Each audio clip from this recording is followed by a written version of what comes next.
Si on déconfine, est-ce que cela veut dire qu'il n'y a plus le virus, qu'il n'y a plus la maladie? Et est-ce qu'on peut reprendre nos activités comme avant? Ben non, pas tout à fait. Le virus est toujours là, il ne circule plus, mais il est toujours là.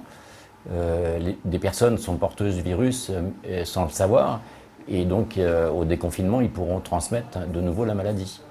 Donc il ne faut pas reprendre nos activités comme avant. Nous sommes en période de déconfinement, ce n'est pas encore la vie d'avant. Est-ce que je peux partager mon masque avec mon compagnon alors que je viens de l'utiliser?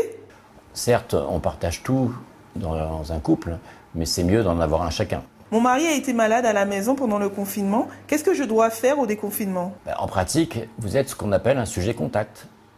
Vous devez vous rapprocher de votre médecin traitant qui va vous conseiller au mieux en fonction de votre situation.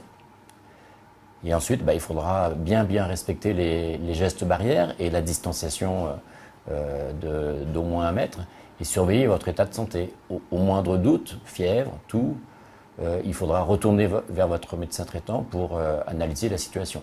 Dans quelles conditions puis-je prendre le bus sans risque de contamination ou si je fais du covoiturage? Bien sûr, dans un bus ou dans une situation de covoiturage, la distanciation physique est très difficile à assurer. Rester à plus d'1 mètre est impossible. Et c'est dans ce cas-là, justement, qu'apparaît le masque barrière, le masque tissu, qui doit bien couvrir la bouche et surtout le nez.